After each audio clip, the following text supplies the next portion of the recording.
7万条人命跟草一般就没了，要想不这么死，就得换个活法。从战场死里逃生的陆文昭不知道，他们的命运从来就没掌握在自己手里，只是换了种死法。尸山血海的战场上，沈炼从死人堆里爬起来，不远处传来惊人的声音。沈炼前过去发现，是金人正在残杀还活着的明军，其中一个已经被砍了脑袋。沈炼没有犹豫，冲出去救下了剩余2人。其中一个男人告诉沈炼，自己叫陆文昭，他们的总兵已经身首异处，几万条人命就葬送在了这里。陆文昭看着远处太阳的金光，如果想要活下去，他们就得换种活法。8年后，沈炼成为一名北镇抚司百户，而陆文昭则升任了镇抚司千户。两人在那场大战之后变成了生死之交。天启7年，京城南边的明石坊发生了命案，现场8人止于一火口，死的还有为东厂的郭公公。沈炼觉得案子不简单，总旗凌云凯紧跟着赶到，想要拿走这案子，沈炼却也没打算让，3言2语唬住了他。手下殷城喝了点酒便没正形，同众人搅起了皇帝和大太监魏忠贤的舌根，祸从口出。凌云凯本就对沈炼不满，于是借机发难，将殷城的话记在了无常簿上，还威胁他说出同党。话里的意思直指沈炼。凌云凯准备把殷城押往赵宇那地方，进去就别想出来。殷城直接跑路，凌云凯又皮笑肉不笑地指着沈炼身后的小弟，说他们都听得津津有味，还笑了。为了保全大局，沈炼只得命人将殷城追回，自己也亲自出马劝殷城回去。殷城知道赵玉的险恶，便直接当着沈炼的面自裁了。沈炼上山找到朋友静海师傅，让他帮忙超度殷城。静海师傅将一幅署名北斋的画作赠予了他。离开草庐，天空下起了雨，一个女子帮他撑起了一把伞，两人一路同行，直至雨过天晴。陆文昭为了搭上魏忠贤，孝敬了200两银子给徐显纯，得以在魏忠贤面前露了脸，讨到一个帮皇上找3条腿的金蝉做药引子的差事。回到衙门，陆文昭告诉沈炼和凌云凯，那件涉及东厂公公的案件已经移送了南镇抚司，现在有一个喜欢在字画中夹带东林党诗和暗讽时政的北斋先生需要除掉。陆文昭派凌云凯带人前往。沈炼历来喜欢北斋的字画，他也好奇北斋究竟是何许人，便随凌云凯一同前往。来到北斋居所，沈炼发现北斋赫然就是那天给他撑伞的女子。凌云凯垂涎北斋美色，便想在杀之前先尽尽兴。沈炼将其拦下，让他不要多生事端。凌云凯看两人眼神交流，便在无常簿里写下了沈炼暗通逆党，还十分嚣张地觉着自己拿住了沈炼的把柄，狠狠地甩了他一巴掌。沈炼忍无可忍，两人打在一起。凌云凯被沈炼按在水缸里，大喊着说自己是魏忠贤的外甥。沈炼惊讶之余，却还是误杀了凌云凯。北斋见到死了人，便跳窗逃走。沈炼将凌云凯的尸体带回，为了活命，他对陆文昭谎称两人进屋便遭到了伏击。凌云凯不幸殉职，这件案子又交给了南镇抚司查办。陆文昭离开，沈炼迟迟没动。旁边一个南镇抚司锦衣卫坐了过来，他自我介绍说自己叫裴伦，奉命查办凌云凯的命案。他将沈炼带走一起调查。裴伦面上看着没正形，实则是个十分圆滑很有手段的人。沈炼正和他僵持不下的时候，陆文昭及时出现打了圆场。沈炼回到家，发现一个纸条，上面写着杀锦衣卫者罪同谋逆，并约他虚实在西山云气泊见面。知晓此事的人除了北斋，沈炼想不出还有谁。他按照纸条上说的来到会面地点，赴约的有3人，为首的女子叫丁白英，年纪轻轻便武艺超群，剩余一男一女皆是他的徒弟。丁白英威胁沈炼放火烧了锦衣卫暗毒库，不管是杀锦衣卫还是放火烧暗毒库，都是要命的重罪。沈炼本着勇于尝试的心态，决定一打3试试。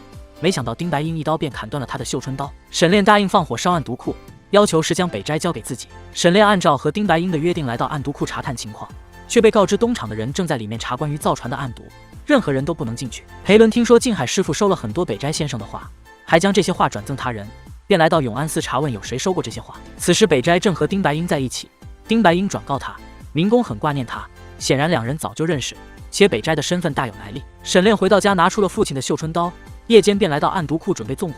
就在这时，他突然想起来，最近似乎所有的事都和皇上沉船的案子有关，于是便找到造船的资料查看。这一查便将有些事情串联了起来。那日明石坊的案子，死者之一的郭公公就是皇上所乘宝船的查验验收人。沈炼听到外面有动静，便将这本造船纪要收了起来，准备带走，也许这会是他保命的筹码。沈炼走出屋外，四周静得异常。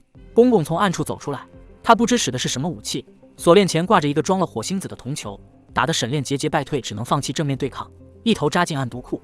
公公紧跟进去，被藏在暗处的沈炼从背后袭击，铜球带着火星子滚到地上，引燃了地上的油，暗毒库瞬间大火熊熊。公公扯掉沈炼的面巾，认出了他，当即想要跑出去叫人，却被身后的沈炼用铜球打中后脑，当场便口吐白沫。沈炼此番有惊无险。沈炼找到丁白英兑现承诺，丁白英却没想让他活着，沈炼便拿造船纪要威胁，得以安然离开。回到家却发现屋里早已等候多时的裴伦和北斋。两人好巧不巧都来找沈炼。裴伦将自己调查到的情况讲给沈炼，说那日郭公公之所以出现在酒楼，竟然是为了赴北斋的约，而且据静海师傅说，沈炼收了不少北斋的话。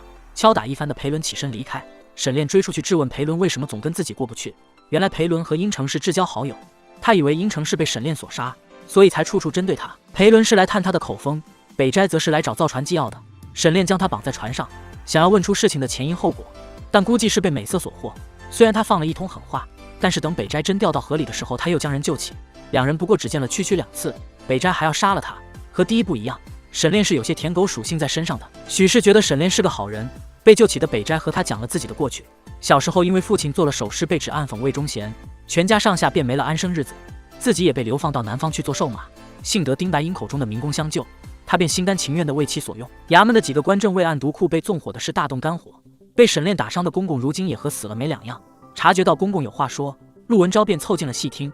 公公嘴里正念着沈炼的名字，陆文昭却没有告知众人，谎称自己没有听清楚。裴伦在被杀的暗毒库有了新发现，他找到陆文昭，将自己近日来对沈炼的调查和怀疑说了出来。就在这时，丁白英师徒3人悄无声息地来到衙门。裴伦转身让陆文昭先走，却没想到陆文昭和丁白英是一伙的，两人已是兄妹互称，如果不想东窗事发，裴伦就必须被除掉。丁白英命徒弟动手，受了伤的他不是对手，只能趁机射出钢钉逃走。重伤坠河的裴伦被沈炼和北斋救起，二人将其带回治疗。陆文昭很快找上了门，告诉沈炼自己已经知道暗毒库和凌云凯都是他的手笔，但是因为两人是朋友，他都将那些事压了下来。沈炼也开门见山说自己想起了陆文昭和郭公公早就认识，可见沉船案就是他们勾结郭公公做下的。陆文昭也直言，即使他知道了又能怎样？现在整个官场都有他们的人，这天也该变了。陆文昭让沈炼解决掉北斋和裴伦，换一条活路。沈炼反问陆文昭，要杀北斋的事他的主子知不知道？陆文昭沉默半晌后转身离开，他要除掉所有的绊脚石，包括自己的兄弟。墙头随即冒出数十个人端枪射击，随后大量官兵冲进院内。沈炼带着裴伦和北斋从暗道逃出，暂避在当初发现郭公公等人尸体的酒楼。裴伦提议到督察院告陆文昭，北斋闻言再次冒雨出逃。沈炼再次舔狗附体，将北斋心心念念的造船纪要给了他。魏忠贤一众对陆文昭未经允许全城通缉的做法很不满，为了不露出马脚，他将买通郭公公、刺杀皇上等种种罪名都推到了裴伦和沈炼头上。魏忠贤却另有打算，他决定由东厂出马，亲自抓住沈炼、裴伦以及北斋3人。拿了造船纪要的北斋看到街上的通缉令后又折返了回去，他想用手上的册子找民工换2人的命。沈炼不知想到了什么，决定去替北斋送造船纪要。丁白英带着沈炼见到了众人口中的民工，他就是当今皇上的亲弟弟朱由检。刺杀皇上不是目的，铲除以魏忠贤为首的阉党才是最重要的。沈炼将陆文昭没经他授意要杀了北斋的事如实说出，他和北斋一样，都以为是陆文昭私自决定，没想到北斋愿意用性命守护的人却真的想要了他的命。因为魏忠贤已经在追查北斋，民工不想冒这个险。沈炼对上这样的大人物也没有惧色，他告诉民工自己现在就带北斋出城，如果民工敢派人来，那他就全部都杀掉。顾及到自己的大业，民工还是让陆文昭派人在城外杀掉沈炼几人。3人乔装了一番出了城，先后从水路换到陆路。民工这边则和魏忠贤演起了戏，他扮出一副窝囊样子，对魏忠贤俯首帖耳，还准备借他之手除掉所有可能让自己暴露的人，包括陆文昭。连日赶路让北斋生了病，还没好好休息，陆文昭的人马便赶到了。3人只能连夜逃亡，才得以虎口脱险。到了一处吊桥，马儿却如何都不肯过去，身后是一波又一波追兵。沈炼和裴伦便让北斋先离开，他们留下来杀掉追兵。运气好的话，在威海卫会合。沈炼对上陆文昭和丁白英打得很吃力，好在裴伦及时出手重伤了陆文昭。沈炼劝师兄妹2人到此为止。远处传来号角的声音，林中顿时杀机毕现。陆文昭不敢相信民工要将他们赶尽杀绝，看来他们这些棋子注定活不过这个修罗场了。陆文昭和丁白英先后走出掩体，杀向大军。沈炼看到返回的北斋后，便将桥斩断，逼他离开，同时也断绝了自己的后路。生在这世道，他们这些小人物没得选择。几人在一片喊杀声中拼尽最后一丝力气，接连被擒。半月后，先皇驾崩，民工即位。